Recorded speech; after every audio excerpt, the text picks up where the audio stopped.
Welcome back to FM Live. My name is Mike Usrey, and thank you for joining us today because we're going to be talking about PRHT and RF. So if you aren't familiar with those acronyms, basically these are the two factory versions of the Miata, the 3rd generation and 4th generation respectively, that Mazda produced that have hardtops that actually retract like a convertible top. And we're going to go into some of the details about what makes them different, what's similar about them, and why you might have preferences for either one. So if you have any questions about this, go ahead and drop them down in the comments below, and we'll try to get to them as they come up if I haven't covered them already. Otherwise, if you're watching this sometime in the future, we'll try to answer those comments in the comments of the YouTube video later on.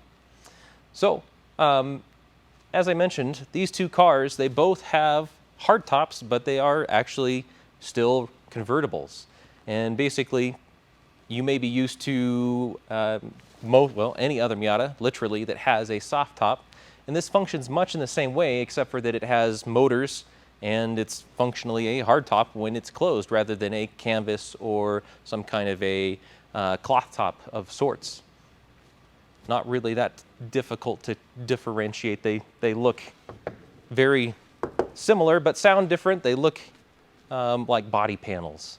That should be obvious. I guess I'm kind of overstating the obvious here. So anyway, let's talk about what they are as far as Mazda's purpose for these cars. And we'll start with the NC since it's the older generation. And NC started in 2006, at least in North America. It started a little bit earlier than that in some of the other countries around the world. But basically, for the first model year that the NCs were around, they were all soft tops. And that meant that you just got the drop top option, and that was it. But introduced in 2007, at least again in North America, we got the PRHT, or Power Retractable Hardtop version. So that means now, instead of needing to move the top with your arms, you can now just press a button, and it'll go down with motors and back up with motors. It's kind of the fancy wine and cheese option. I like it a lot. But it's still convertible. It still has basically the same basic body structure otherwise. There is a sail panel, I suppose, is what I think Mazda calls it, that looks a little bit different on the NC Power Retractable Hardtop versus the soft top. So this is a slightly different looking panel visually, and obviously the top itself is different than the soft top. But otherwise, the rest of the car, with the exception of a few minor variations in some of the sheet metal down here, are almost identical in most other areas. I guess notably another thing is that the sheet metal on the trunk is actually slightly different shaped. Small details, but visually most people looking at this know NC. It's an NC Miata. So likewise with the RF, this is the 4th generation car. Mazda released this in 2016 in North America. And this was soft top only for the first year. And then come 2017, you got the RF option, or retractable fastback. Why did they name it different acronyms? Well, Travis, why don't you come show off your gorgeous ride? So, as the name hopefully implies a little bit, it actually does have more of a swoopy buttress shape back here rather than just your more traditional hard top look. Because the PRHTs almost kind of, but not quite, emulate what most people are familiar with the removable or bolt-on style hardtops for the soft top cars, whereas the RF, it has much different lines compared to the soft top variant. And similarly, of course, this sail panel, or whatever you'd like to call it, does have a slightly different shape compared to the soft top version of the ND. And it does have a little bit different shape for the trunk lid, but again, outwardly for pretty much most of the rest of the car, it's still an ND. It has same doors, same hoods, same front fenders, that kind of stuff. Just some minor differences in the sheet metal towards the rear of the car. Same windshield and surround and all that kind of stuff. But they are different and called different things, mostly for, I'm sure, marketing purposes from Mazda's side of the wanting to call it something new and exciting. But also it does have a slightly different shape that the earlier cars didn't have that makes it look a little bit more like a coupe rather than just a convertible that has had a top sat on it. So, besides that, let's see. I know the hot topic that a lot of people are asking about and want to contest is what makes this different from a soft top car other than the functionality and the looks, which is, generally speaking, going to be weight. A lot of Miata owners are going to be very weight conscious, and that's fine. These are lightweight roadsters, and making them as light as possible, which Mazda did a pretty good job at, but most people that are modifying these cars really try to stick to a very strict diet on their car. It is beneficial. It does make the car handle better. It does make the car feel better and actually corner better. And it's obviously better for power to weight ratio, so it is an important thing. So what is the difference in weight for these hardtop options of the Miatas? And this will vary a little bit with trim levels, of course. So I'll give some basic specs just because I'm going to look at one trim level for each one.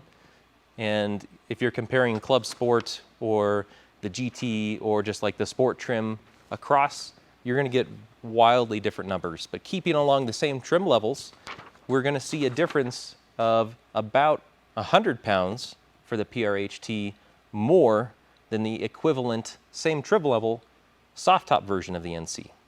So for instance, this is a club spec trim. This car, because it's a PRHT, weighs in at about 2,590 pounds, excuse me. And then the equivalent soft top version, roughly 100 pounds less, at about 2,490-ish. Now, most people, actually here, before I make speculations, let's just stick to the facts. This one, about 100 pounds. Coming over here to the RF side of the world, again, this one's a GTS. This one's kind of a special trim. Travis is nodding, he knows. This one is roughly 2,450-ish. And again, we're looking at this one trim level. The equivalent soft top version is going to be about 2,370. So that's about 80 pounds less than the equivalent RF version. So actually the tops between these two, the RFs are a little bit less of a weight penalty than the NC versions were. And to be honest, I don't know exactly where all of that weight comes in, but I would imagine that because there is actually a bit more material and a bit more glass on the PRHTs, that's probably where some of it comes from. The other part is that I think that probably some of the mechanisms in the NCs are a little bit bulkier, or there's more to it than the NDs.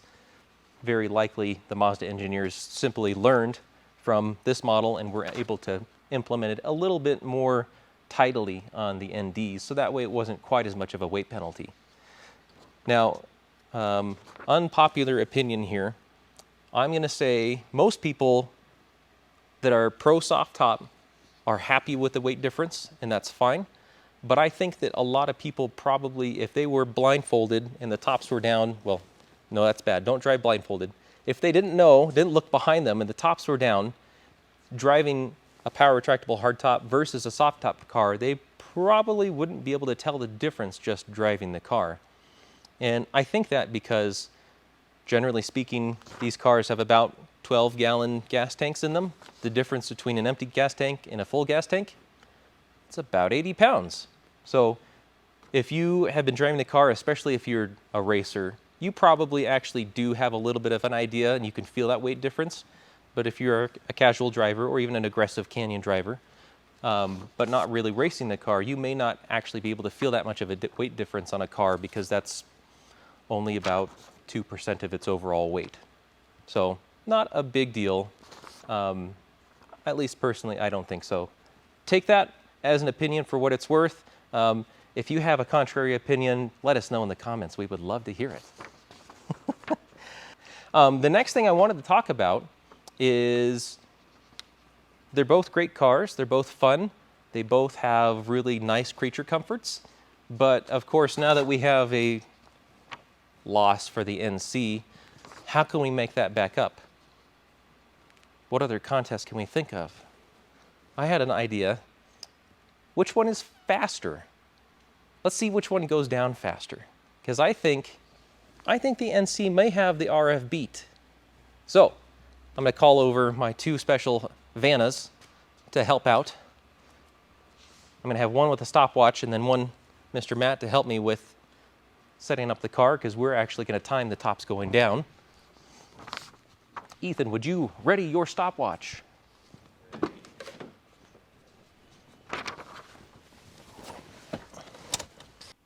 All right. 3, 2, 1, go. Oh, hey, we're working. Here we go, here we go. Oh, NC's in the lead. Oh, I think we've got a pretty wide margin. And done! Actually, that was a little bit closer than I thought. I think that the RF was maybe only a half second behind. What'd we get overall? 12 seconds, 12.72 seconds for the NC. All right, that's pretty handy. Okay, thank you, Vannas. Much appreciated. If you could curtsy to the camera, we appreciate it. There, oh, so nice, so lovely. So there you have it. NC is the winner as far as speed is concerned. So that's all you need to know. The NC's faster. Sorry, ND owners. No, but really, they're really close. I think that the RF was only about a half second behind, so don't feel too bad just because your car's a little bit slower. It's all right. We still love you. What I wanted to talk about next is comparing interior volume spaces, because they are very differently shaped on the outside and on the inside. So which one has more space? I'm actually going to put this top back up here. That way we can make some comparisons. Since the NC is dead in the water.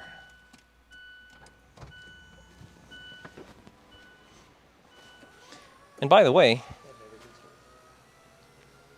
if you like not having to hold the button, this is the MX-5 thing's smart top controller. So that way you can just hit the button once and then you can step away. You can also control it with your key fob, which is really handy.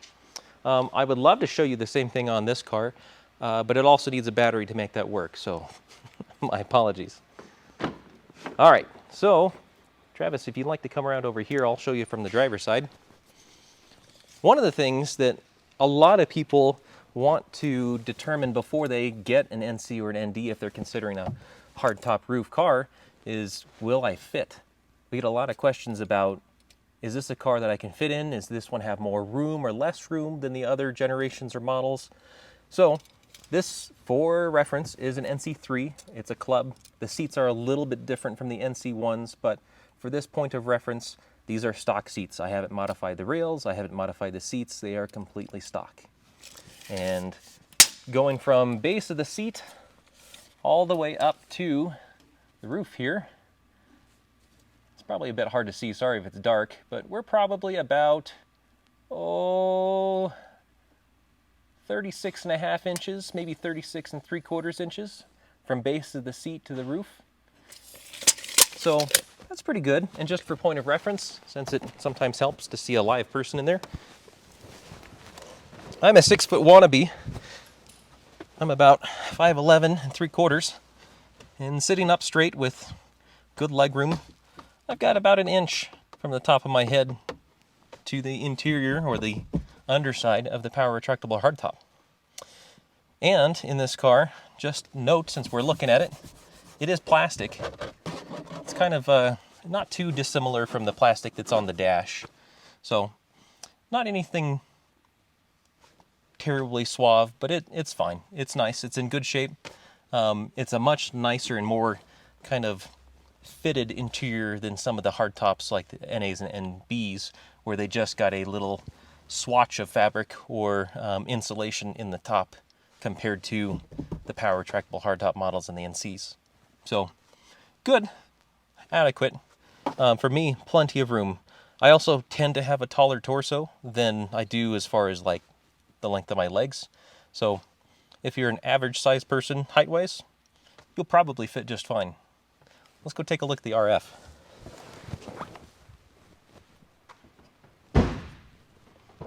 Thank you. All right, so let's do the same test here. And we have, again, stock seats. This is the GTS or special model. And these, I don't think, Travis, you've done anything to the seat brackets. Yeah, these are completely stock. So this is absolutely stock as far as seating location is concerned. And we'll do the same test here, where I'm just going to go from the base of the seat, right in the middle, all the way up to basically right above where your head is. And I would say it looks pretty dang almost identical. I'm right at about 36.5 inches, maybe 36 and 7/16. I mean, it's right there. So if anything, it may be just a hair less space, but about the same overall. I'll put that on my hood, or my roof, and not yours, Travis. But also as a comparison, let me sit in the car, get all nice and comfy. So this seat, I've got a little bit of room. Actually, to make this fair, Travis, I'm going to go back just a little bit. Sorry, mess up your seating position. There we go. So with the seat in a comfortable reclined, slightly reclined position, but nothing crazy, you know, I can still reach the pedals and all that kind of stuff. I actually have about the same amount of headroom. Again, if there's any difference, it is minimal at best, but I'd say about an inch of headroom for me, being nearly 6 foot and mostly torso height. So pretty good overall. If you have a lot of torso height, then not that I would necessarily condone or recommend it. There are such things as lowering brackets or seat brackets on the market for both this car and that car. Probably the safer option for most people to ensure that you're doing something that won't have a bad failure if you're in a wreck or something like that are aftermarket seats. There are quite a few on the market, you know, for whatever your flavor might be. They can lower these seating positions in each car a little bit more depending on what you're after. So there are options, but for most people, this is a pretty comfortable amount of headroom unless you just have a really tall torso. But overall, very similar. So I guess we're going to have to call that a tie. So one of the other things that is common to, I guess, people that don't know about either the cars or, you know, maybe even Miatas in general, that ask about power retractable hardtop or the RF version, because in many other car makes and models, when they have retractable hardtop options like this, it actually takes up a big portion of the trunk. On Miatas, though, both the NC and the ND, that is not true. So all of the hardtop is actually stored just behind the seats. And then when it comes to the trunk, oh, I'm going to embarrass you because I got a bunch of just junk back here. Junk in the trunk. Yeah, I said it.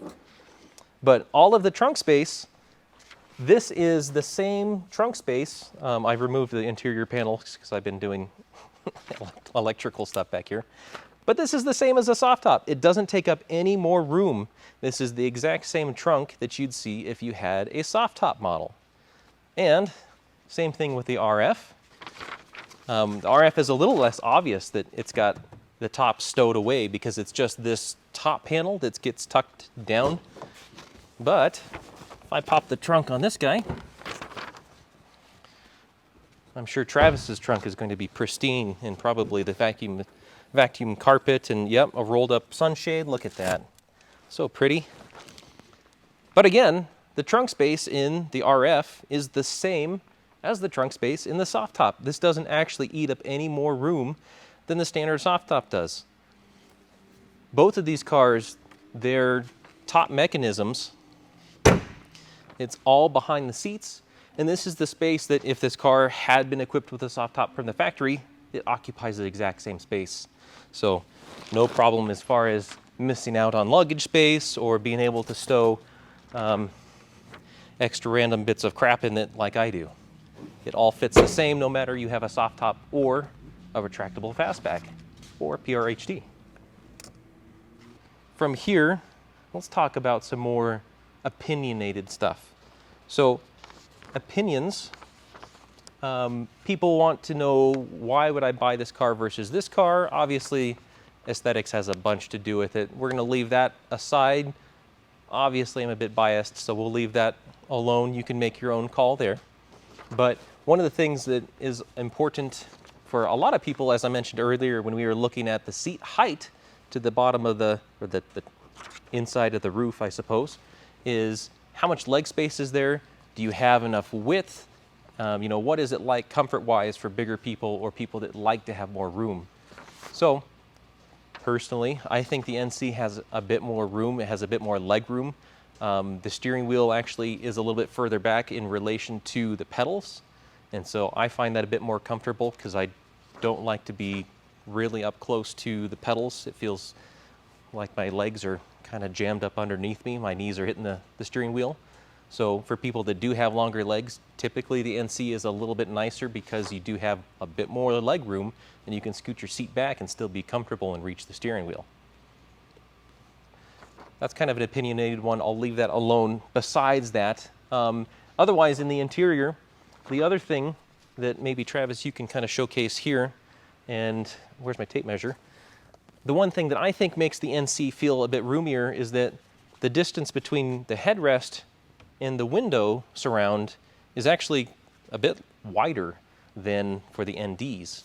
So for instance, here, I'll back this up with a little bit of fact here.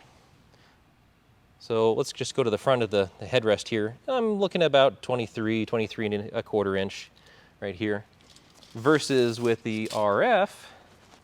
And just to be fair, Travis, I'm sorry, I'm going to lean your seat back a little bit more. We wouldn't want the ND guys to come after me. But from here, right in front, the header bow to the front of the seat here, we're at maybe 20 3/4 of an inch. And again, the headspace, height-wise, is still fine. I still fit comfortably in here, but because the windshield is, I think the angle is right a little bit further back, and the seating position of the interior is a little bit different. The interior of the ND feels a little bit tighter. Now, that's not a bad thing. Oh, you're talking about shoulder width. Yeah, actually, Travis was just pointing out that in the ND, also because of the way that the doors come up, they kind of curve a little bit more on the inside, that shoulder to shoulder feels a little bit tighter on the ND as well. So, I don't know, most of you may not have, or maybe you have, if you've ever sat in a third generation RX-7, the FD, they have a very cockpit-like feel. You feel like you're in a fighter pilot's jet, you know, where everything is very easily accessible and right near you, and you can see everything, and it's, you know, you're very contained. And that can be a good thing, especially if that's what you want. But if you're looking for something a bit roomy or something that you don't feel quite as claustrophobic, the NC generally, because of the way the interior panels are shaped and because of the windshield header, I think has a big part of it, the distance, it's a bit more open feeling, a bit more spacious. It has a little bit more breathing room, in my opinion, compared to the ND. I like both a lot, and I'm sorry if I sound like I'm super biased, and that's a little bit because I am, because this is my personal car. But if you're looking for space and you're looking for comfort and you're concerned about, you know, I want a comfy car that I can do road trips in and I don't want to feel cramped, you might consider the NC. If you've been considering the ND because it's the new car with the RF, they both have pros and cons. I really like the way that the NDs look, but if you're going for space and comfort and being able to stretch out a little bit and maybe not quite feel like you're flying a fighter jet everywhere you go, maybe you prefer the land yacht, I don't know.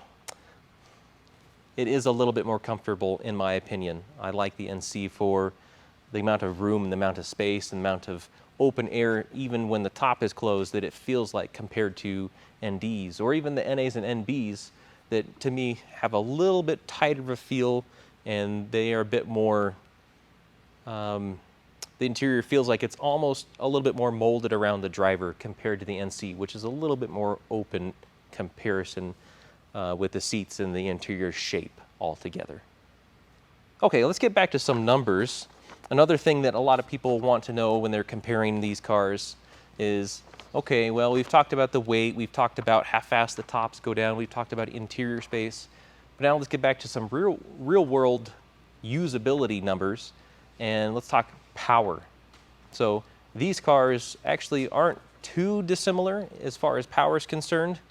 Now, the NCs, they do make a little less than the NDs, and given that they're a little bit heavier, generally speaking, they actually do have a power to weight ratio that is lower than the NDs. And I apologize, these numbers also, I'm going to go by Mazda's numbers, because our numbers, if I were to quote you wheel horsepower, we're also at 4,700 feet above sea level, so there's a bit of a correction factor that I need to bake in there. But they're rated at 170 horsepower-ish, thereabouts, depending on which Mazda dealer you're talking to. So from the factory, which is pretty good for a four-cylinder, especially a four-cylinder that's, you know, 10-ish or more years old at this point, compared to the ND, and even just the ND1, which I think actually was rated right about the same range, 167, 168 to 170-ish, because the new ND2s are rated at 181. Yes. So with the ND2s, you can actually get even more power at less weight. So their power to weight ratio is a higher factor than it is with the NCs stock for stock. I won't even go talking about the 1.8 or the 1.5 engines in the other markets, so sorry, I don't know those ones very well.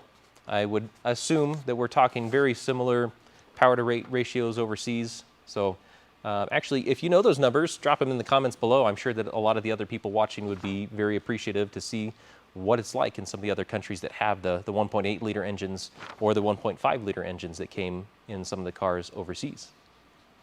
But anyway, power to weight ratio, NDs win, so I'm sorry, NC guys, they are down a little bit.